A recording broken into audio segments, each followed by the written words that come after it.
네, 안녕하세요. 여가부 양성평등 정책 기본계획 과 관련한 내용입니다. 이 기본계획은 누가 언제 어떤 방식으로 수립을 할까요? 아까 김남국 의원님 그 질의 때 말씀드렸다시피 4월에 지난해 4월에 연구 용역에 착수를 해서 초안을 마련하고요. 여성가족부 내부 의견을 수렴한 다음에 관련된 부처의 의견을 다 수렴을 합니다. 그리고 실무위원회에 상정을 한 다음에 양평위에서 심의 의결을 거쳐서 기본계획안을 확정하도록 되어 있습니다. 네, 누가가 빠져서 제가 말씀드리겠습니다. 양성평등위원회 위원장은 국무총리, 부위원장은 여가부 장관, 당연직 위원은 위원 중에는 법무부 장관도 있습니다. 그렇죠? 맞습니다.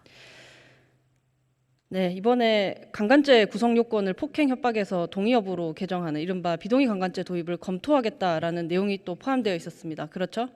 예. 제가 좀 축약해서 말씀드리겠습니다. 시간상. 그 다음부터가 코미디였는데요. 저는 이 국가 재난이 벌어진 줄 알았어요. 여가부 발표 직후에 권성동 의원 등 여권 정치인들이 한마디씩 말을 얹고 법무부가 반대라고 선을 긋고 여가부도 발표 8시간 만에 개정 계획이 없다고 기자들에게 문자를 보내고 누구 눈치를 보십니까? 전혀 그런 건 아니고요. 저희가 그 검토라고 냈을 때는 전문가 의견 수렴과 해외 입법례를 좀 연구를 하고 충분한 사회적 논의가 필요하다는 취지여서 법 개정을 당장 추진하는 것이 아니라 개정 검토로 기술한 것인데 그게 언론에서 보도되면서 그거를 즉각적으로 시행하는 것으로 보도가 돼서 그 부분을 정정하기 위해서 법무부와 협의해서 법무부도 의견을 내고 저희도 의견을 냈습니다. 네, 양성평등위원회의 부위원장님이신 여가부 장관님, 이거 굉장히 여가부에서도 중요한 정책인데 저는 사수를 못했다고 생각합니다. 부하 공무원들에게는 부끄럽지 않으십니까? 이 부분은 우리 여성가족부의 입장도, 그러니까 의견을 낸 이제 전문가들의 의견은 조금 더 빠르게 개정을 했으면 좋겠다는 의견이었지만, 우리 부 전체적인 의견은 이 부분에 대해서 좀 충분한 사회적인 논의가 필요하지 않냐. 그래서 조금 더 논의가 필요하다는 그런 식으로 생각을 했고요. 그 다음에 1차 양성평등 기본계획에도 2015년에 만들어진 그때도 필요성 검토가 들어가 있고 여성폭력 방지랑 관련된 부분에서도 필요성 검토랑 연결돼 있습니다. 그래서 처음 저희가 윤석열 정부에서 이것이 들어온 게 아니라 2015년부터 이 부분에 대해서 꾸준히 좀 필요성을 검토하자는 그런 의견이 있었다는 맥락에서 저희도 그렇게 검토 의견이 들어갔다고 이해해 주시면 좋을 것 같습니다. 네, 그런데 이번 장관님 때에서 끊기게 생겼습니다. 딱 하나만 묻고 싶은데요. 김현숙 여성가족부 장관은 동의 없는 성관계는 강간이다. 이 지극한 상식을 법에 규정하는 비동의 강간죄 어떻게 생각하십니까? 찬성하십니까? 반대하십니까? 저는 충분한 사회적인 논의가 입법을 할 때는 어떤 개인적인 의견보다는 충분한 사회적 논의가 선행돼야 된다고 생각합니다. 구차하시네요. 여성가족부는 적극 검토 정도는 되어야 하지 않을까요? 기본계획은 검토, 법무부는 신중 검토, 그럼 여가부는 적극 검토 정도는 되어야 여가부 장관으로서 자격이 있지 않으신가 합니다. 들어가 주십시오.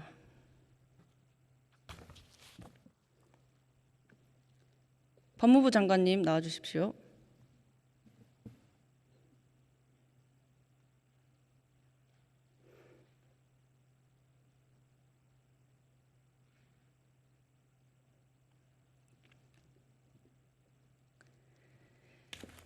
안녕하세요. 네, 안녕하세요. 네, 내내 바쁘신데요. 저는 뭐 김건희 여사 얘기나 천공 얘기 같은 거 안 할 거니까 뭐랄까요? 정책 질문만 할 거니까 너무 전투력 발휘 안 하셔도 될 것 같습니다. 저와 두 번째 질문 답인데요. 첫 번째는 신당역 살인 사건이 있었던 작년 9월이었습니다. 당시에 이제 장관님은 젠더 폭력 범죄 근절 의지를 밝히셨죠. 그러면서 저에게 신당역 사건 이전과 이후로 분명히 나눌 수 있다라고 말할 수 있게 하겠다. 파격적인 조치를 하겠다 약속하셨습니다. 반년 조금 안 됐는데요. 무엇이 달라졌습니까? 제가 그 이후에 한 조치들은요, 제시카법 지금 2월에 발의할 것이고요. 그리고 사후 치료 감호제로 해서 어떤 성범죄를 연속적으로 하는 사냥꾼 같은 몬스터들 다시 잡아 넣을 수 있게 할 겁니다. 그리고 스토킹 처벌법 개정안을 냈는데요. 그 중에서 반의사불벌죄를 폐지하는 내용, 그리고 잠정 조치에 피해자가 아니라 혐의자에 대해서 혐의 단계에서 전자발찌 취할 수 있게 신설했고요. 그리고 온라인 스토킹에 대해서, 그러니까 본인이 직접 도달하지 않고 주위에다가 하는 온라인 스토킹에 대해서도 형사처벌 규정을 만드는 내용을 신설했습니다. 그리고 신변 안전조치, 신원 누설 금지 의무 조항 넣었고요. 피해자 국선 변호사 제도도 스토킹에 넣었습니다. 게다가 이게 조금 뭐 디테일한 얘기입니다만 잠정조치 불이행죄가 원래 2년 이하였거든요. 그럼 긴급 체포가 안 됩니다. 그걸 3년으로 높여서 경찰이 그 자체에서 그 자리에서 직접 긴급 체포를 할 수 있도록 올렸고요. 응급조치를 위반할 경우에 형사처벌 규정을 넣었고, 응급조치, 잠정조치의 취소 변경 연장 시에 사법경찰관이 직접 신청권을 명시했고요. 그리고 피해자에게 통지할 수 있는 규정 등을 넣었습니다. 보시기에 부족할 수 있지만 저는 최선을 다하고 있고 앞으로도 그럴 생각입니다. 네, 저도 그 핵심 추진 과제를 봤습니다. 뭐 내용이 아주 많은 건 아니었지만 뭐 내용이 많다고 다 잘 되는 게 아니지 않습니까? 수사기관의 의지가 가장 중요한데 법무부가 가장 중점 두고 있는 마약 청정국 지위 회복처럼 이 디지털 성범죄에 관한 법무부 장관 의지도 이 자리에서 다시 한번 밝혀주시면 수사기관이 더 적극적으로 임하지 않을까 싶은데요. 한 말씀 해주십시오. 그 제시카법 같은 경우는 사실상 파격적인 법입니다. 사후 치료 제도 그렇고요. 어떻게 보면 과격하다고 할 수 있는데 사회적 동의가 필요한 부분입니다만 저는 그 부분에 대해서 굉장히 피해자에게 공감했고 이런 특단의 조치가 필요하다고 본 것입니다. 법무부는 피해자의 편이고요. 그게 뭐 마약도 사실 피해자가 있는 것이고 이런 폭력 범죄에 있어서 꼭 이게 뭐 단순하게 뭐 저 젠더 폭력만을 해당하는 건 아닙니다만 뭐 우연찮게도 그 이후에 저도 스토킹 범죄의 피해자가 되기도 해봤고요. 그 과정에서 이 부분에 대해서 확실한 근절 의지가 갖고 있다는 점 분명히 말씀드리고요. 법무부의 기본 임무입니다. 네, 비동의 강간죄 얘기해 보겠습니다. 네. 네, 계속 잘 해주시고요. 그 조금 전에 여가부 장관님과 질문 다 보셨죠? 예, 맞는 네, 말씀입니다. 지금 이제 부처 간 소통이나 절차 얘기는 더 따지지 않으려고 하고요. 법무부 장관님께서는 비동의 강간죄 도입 반대하십니까? 그 문제에 대해서 여러 가지 생각이 있다는 거 동의하고요. 그리고 제가 성범죄 피해자를 위해서 굉장히 그 편에 서는 입장이라는 걸 먼저 말씀드리겠습니다. 다만 저는 현장에서 법률가로서 오래 있었던 사람으로서 법을 그렇게 도입했었을 경우에 현장에서 입증 책임이, 그러니까 동의가 있었다는 입증 책임이 검사가 아니라 해당 피고인에게 돌아갈 가능성이 대단히 높다고 봅니다. 조문 구조상 그럴 수밖에 없거든요.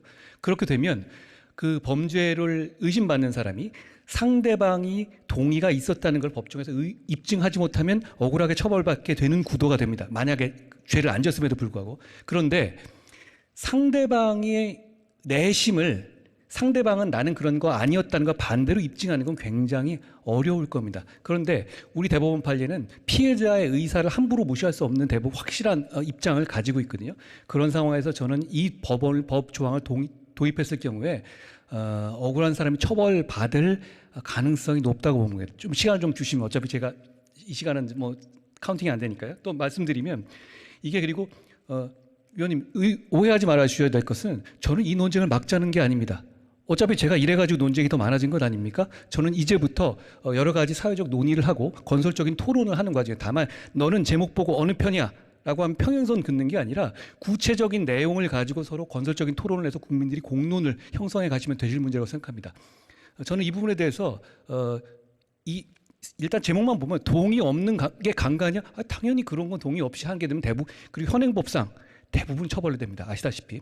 그런데 이게 각국의 법제와 이게 스웨덴이나 독일에서 도입된 과정들을 좀 생각해 봐야 될 것 같습니다. 제가 조금 장황하게 말씀드리겠습니다만 독일은 국법 기준으로 당시에 성범죄 유죄율이 8%였습니다. 스웨덴은 23%였군요. 아시다시피 대한민국은 90% 정도 됩니다. 정확하게 말하면 89.9 정도 되는 것 같습니다. 그런데다가 독일의 경우에는 당시에 어떤 이런 상황이 있었습니다. 그런데다가 당시에 이제 쾰른 사건이 있었죠. 그리고 성인 모델에 있어서 뭐 이 본인이 동영상을 찍은 부분에 있어서 그 성인 모델을 검찰이 오히려 무고로 기소하는 그런 상황이 생기면서 국가적인 공분이 좀 있었던 상황입니다. 그런 면에서 이게 이 조항이 들어온 것이고요.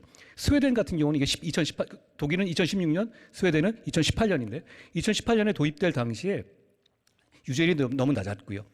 그런 공분의 분위기 때문에 도입됐는데 심지어는 이 스웨덴에서는 이걸 도입하면서 과실강간죄까지도 도입을 했습니다. 과실로 해도 강간죄로 처벌되는 굉장히 독특한 상황이고요. 근데 스웨덴은 어떤 문제가 있었냐면 성범죄 자체 비율이 높았습니다. 인구 10만 명당 기준으로 거기 한 62건 정도 됐거든요. 근데 세계 평균이 한 32건 정도입니다. 대한민국이 한 12건 정도 되고요. 그러니까 범죄는 많은데 유죄율이 떨어지니까 국민들 입장에서 굉장한 공분을 일으켰고 그 공분을 어떤 해소하기 위한 방법으로 이 방안이 도입된 거라는 점을 말씀드리고 싶고요. 근데 우리나라 같은 경우는 이런 점이 있습니다. 첫째, 성범죄를 처벌하는 법규 자체가 꽤나 촘촘합니다. 이런 나라들하고 다릅니다. 예를 들어서 저희는 성범죄 관련해서 여러 가지 특별법이 있죠. 아동이라든가 장애관계라든가 이런 특별법이 있고 실질적으로 보면 동의를 요하지 않는 규정들이 굉장히 많아요. 자, 우리나라에서 성범죄로 하는 범죄 죄명 개수가 몇 개인지 아십니까? 150개입니다. 독일은 51개, 일본은 16개입니다. 그러니까 특별법으로 상당 부분 그 비동간의 필요성을 많이 메꾸고 있다는 점, 부족한 점은 있을 수 있다는 점 인정합니다만 그런 점이 있고, 그리고 두 번째로 판례가 다릅니다. 우리는 유명한 사례로 뭐 안희정 케이스라든가 아니면 기습강간, 마사지 할 때 뭐 삽입하고 이런 거 있지 않습니까? 그런 사안에서 과거의 전통적 사례라면 폭행법화가 인정하기 어려웠었거든요. 최근의 판례는 굉장히 이걸 넓게 보는 방향입니다. 그런데 스웨덴이나 독일은 그렇지 않았어요. 그렇다면 이런 특수성을 좀 인정하고 그 도입 여부를 결정해야 한다는 생각이 있는 것이고요.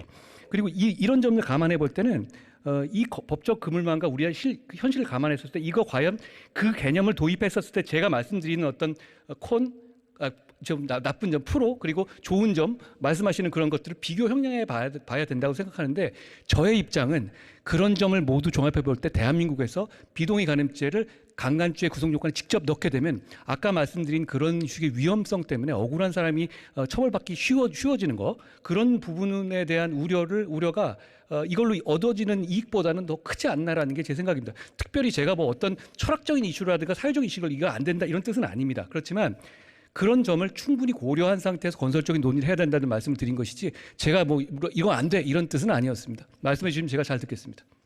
속이 시원하신가요?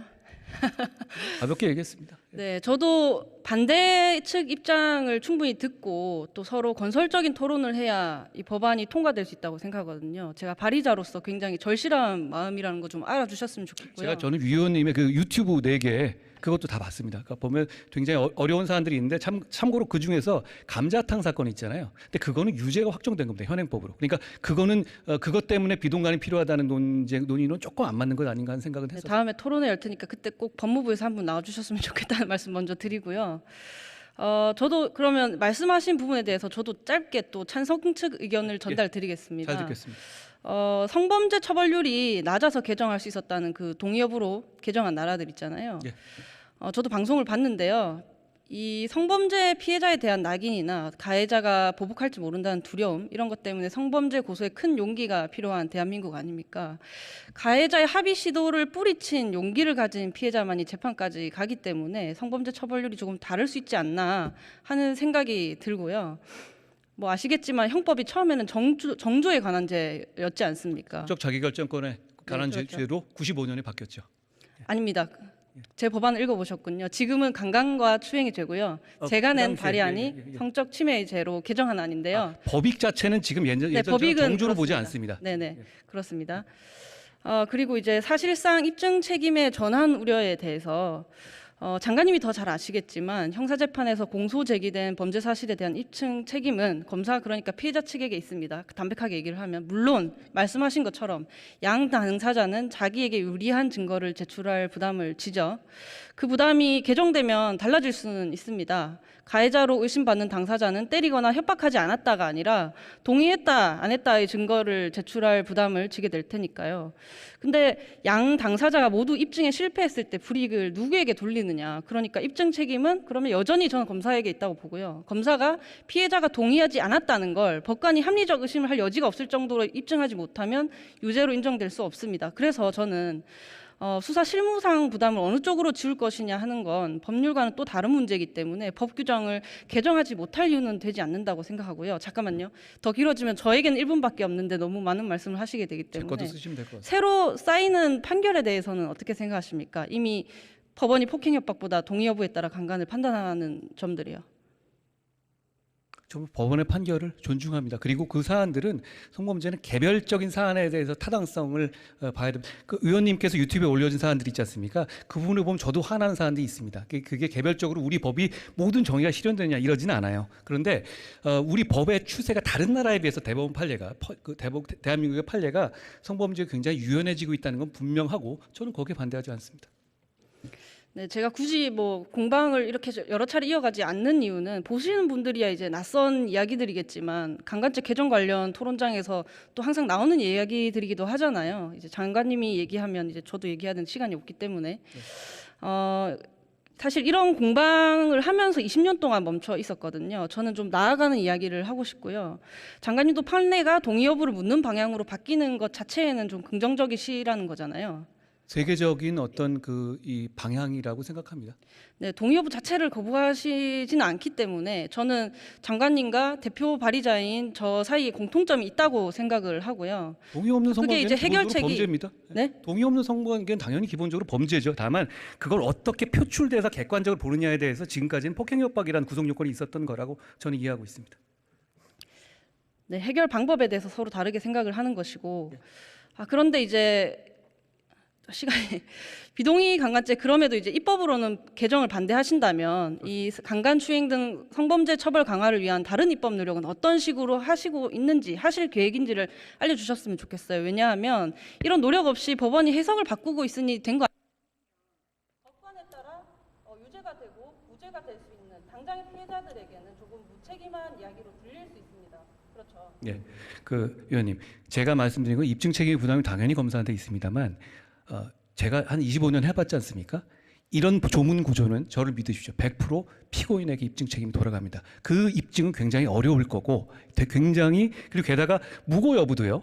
어차피 무고 여부가 이건 내심이기 때문에 무고죄로 기소되기도 쉽지 않을 겁니다. 그러니까 이 구조가 굉장히 특수한 법적인 구조를 가진다는 점을 이해해 주시기 바랍니다. 저는 이제 법률가로서 그 부분을 가장 문제 삼는 것이고 그것 때문에 그런 이유 등으로 법원도 반대하고 있는 것이죠.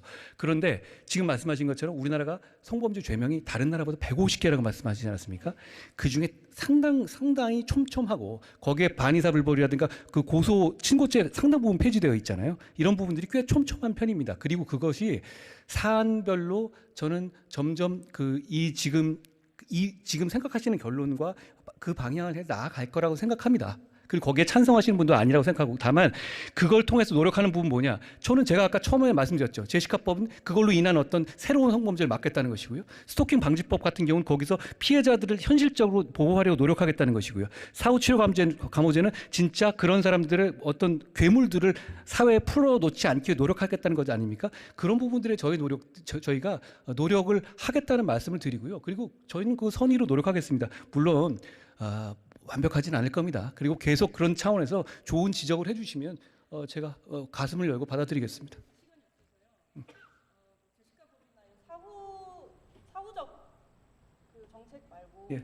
디지털 성범죄는 물론 그대로 잘 하시면 좋을 것 같고요. 그렇습니다. 예. 지금 이야기하는 거는 폭행 또는 협박 없이 일어나는 70% 이상의 강간 범죄에 대해서 당연히 판례는 바뀌고 있지만 지금 현재 이분들을 더 보호하고 혹은 수사 재판 과정에서 갖는 2차 가해 등을 줄이기 위해서 법무부가 좀 더 노력을 해야 하겠느냐라는 겁니다. 위원님, 폭행 협박의 판례가 바뀌는 거 있지 않습니까?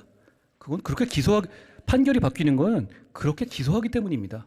무슨 얘기냐면 판례가 그냥 뚝 나오는 게 아니라 그렇게 공격적으로 그렇게 피해자 친화적으로 기소하기 때문입니다. 그렇게 해오고 있고 그런 방향으로 가고 있다는 점 그리고 그 부분에 대해서도 그렇지만 이게 또 억울한 피해자를 만들어서 안 된다는 점도 저희의 기본 원칙입니다. 그렇기 때문에 그 형량을 해서 잘 하겠습니다. 뭐 어떤 취지인지는 제가 충분히 이해하겠고요.